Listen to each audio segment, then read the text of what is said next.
Boa tarde, pessoal. Eu sou o Helder. Esse aqui é o meu canal Luz no Fim do Túnel. Estou fazendo mais um vídeo hoje. É um vídeo por dia. Hoje é o terceiro dia. Vou comentar inicialmente um comparativo que me foi feito a respeito da guerra da Ucrânia e a guerra que está ocorrendo em Israel. A partir de algumas fontes, eu vou ter um dia aí que eu vou citar as minhas fontes, né? Onde é que eu me informo, que são canais alternativos e pessoas que escrevem, né? E que têm bastante conhecimento daquilo que elas dizem, né? É, primeiro, são dois conflitos completamente diferentes, né? Completamente diferentes na maneira em que a guerra é feita e com objetivos completamente diferentes, né? Primeiro, a guerra na Ucrânia. Primeiro que eu acho que a Rússia falhou, né? Ela falhou não agora, ela venceu a guerra. A Rússia venceu a guerra. Ela falhou lá em 2014. Os serviços de inteligência da Rússia falharam em 2014, infiltrados, né, pelo MI6 inglês, pela CIA, possivelmente pelo Mossad israelense. Enfim, a Rússia ela nunca poderia ter permitido acontecer o que aconteceu em 2014, né?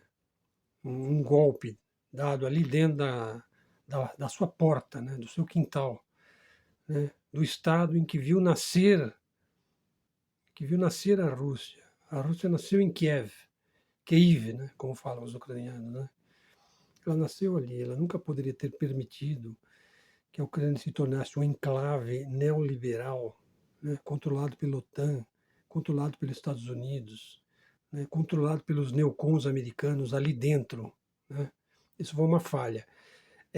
Claro que ela pode ser justificada, essa falha, né? Ela ainda não estava consolidada, né, na, na, na liderança do Putin, né? A Rússia veio da queda da União Soviética, que ela justamente era o país principal da União Soviética, né?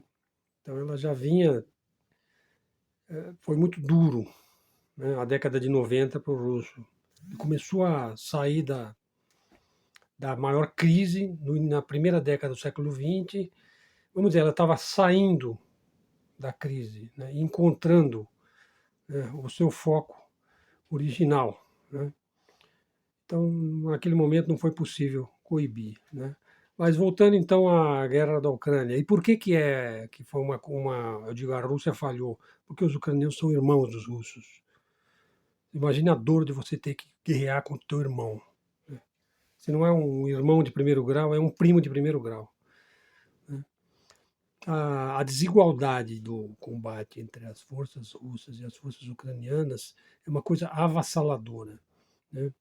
Para vocês terem uma ideia, as perdas ucranianas é da ordem de combatentes, soldados, né, de 500 mil, né? E as perdas russas é da ordem de 35 mil. Estou falando em média, né, pelas fontes que eu tenho, né? Outro ponto, a Rússia ela não tem a intenção de demolir, de destruir, de acabar com tudo, por exemplo, como fazia os Estados Unidos no Vietnã ou no Iraque, né, ou em Hiroshima e Nagasaki, que a ideia é destruir tudo, absolutamente tudo. Não, ela destrói alvos militares, ela destrói armas, ela destrói exército, ela destrói guarnição, ela destrói regimento, ela destrói combatentes, né? E nisso daí ela, ela demonstrou uma superioridade assim, em um aprendizado, né? A curva do aprendizado, né? Como explica o comandante Farinazzo, né? Que ela aprende continuamente com seus erros e com seus acertos, né? Agora compara isso e a Rússia venceu essa guerra, né?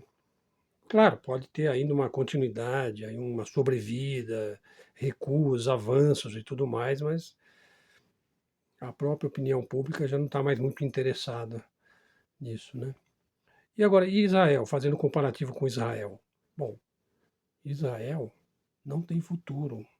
A guerra que Israel está travando na Palestina é uma guerra de extermínio, sabe? É a coisa assim, a posição moral de Israel, que moral os combatentes israelenses vão ter quando começar a verdadeira guerra. A moral dele vai estar boiando num vaso de privada, a moral israelense. Porque o que a gente tem visto é de estarrecer. Primeiro, que o terrorismo do Hamas nós não vimos. Eu, pelo menos, não vi. Eu vi derrubar uma cerca. Eu vi relatos de uma rave. Acredito que houve. Houve sim, uma ação terrorista dentro de Israel, que não foi impedida, que deveria ter sido impedida. Esse é o primeiro ponto. Né? Mas você reagir de uma maneira despropositada contra a população civil de um país que, na verdade, você deveria proteger os palestinos, né? Protegê-los e não destruí-los. Então você começa a destruir prédio, escola, hospital, igrejas cristãs, inclusive. E o resultado disso é simplesmente que você está aterrorizando a população civil. E o seu objetivo é esse. Então, a sua tática, a sua estratégia militar é essa. Essa é a sua meta militar, aterrorizar a população civil. E você vai perdendo a narrativa, você vai perdendo a opinião pública, o mundo vai se voltando contra você. E a crítica que o mundo árabe lhe fazia era pertinente. Eles estavam certos quando eles diziam que vocês estavam confinando, boicotando, exterminando, praticando conscientemente a limpeza étnica na faixa de Gaza. Então, assim, na minha opinião, a guerra de Israel é uma guerra que não tem futuro. Israel não tem futuro. Né? Eu não sei como é que ele vai sair dessa. Né? Então, assim, o mundo está indo para um caminho cada vez mais perigoso. Os Estados Unidos já admite 2 frentes de guerra, ou até 3 frentes de guerra. A China enviou 6 navios de guerra para a região do Oriente Médio, e falando em fazer a paz na ONU, né? Coisa que não se consolidou. Bom, esse é o primeiro ponto. Né? Então, comparando a guerra da Ucrânia com a guerra de Israel, são 2 universos completamente distintos. Né? Porque uma era uma guerra de combatentes contra combatentes. A guerra de Israel é Israel combatendo civis indefesos num local onde foi feito um campo de concentração cercado. Né? Então, é uma coisa absolutamente diabólica. Né? Comentando a eleição da Argentina, né? O Milei, que os argentinos chamam de... Como é que eles chamam Milei? De cabeleira, né? Cabeleira louca. Né? Realmente ele não era tudo, né? Aquilo de que ia ganhar no primeiro turno, todo aquele sensacionalismo, né? E o Massa, né? O Sérgio Massa, ele também não é o peronismo, né? De forma nenhuma, porque ele é um dissidente do peronismo. Né? Eu faço um prognóstico, eu acho que o Massa vai acabar levando essa, né? E talvez seja dos males o menor. Né? Porque se 40% da população argentina depende do Estado hoje para se alimentar, quer dizer, ela virou um Estado assistencialista, também graças ao peronismo, né? E às políticas social-democratas do peronismo, né? Que, enfim, o país foi empobrecendo, né? Desde a da década de 60 para cá, ele foi caindo, o PIB foi caindo, né? As pessoas vão parando de empreender, né? As pessoas vão dependendo cada vez mais das benesses do Estado, até que chega um ponto que aquilo começa a se tornar inoperante, né? E o país vai falindo.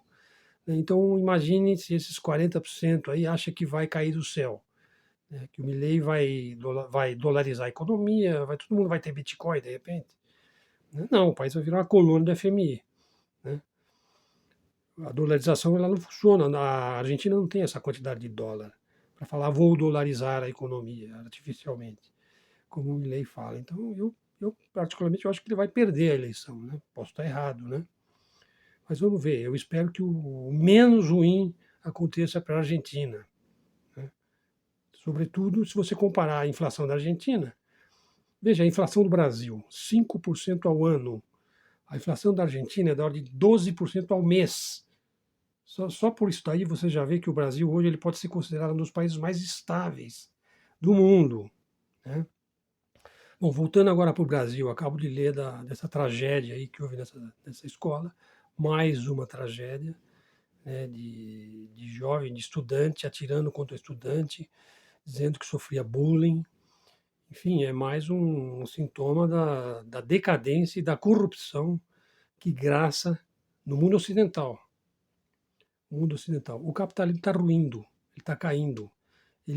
A queda do capitalismo aqui no Ocidente vai ser uma coisa absolutamente que jamais se viu em época nenhuma, possivelmente, da história da humanidade.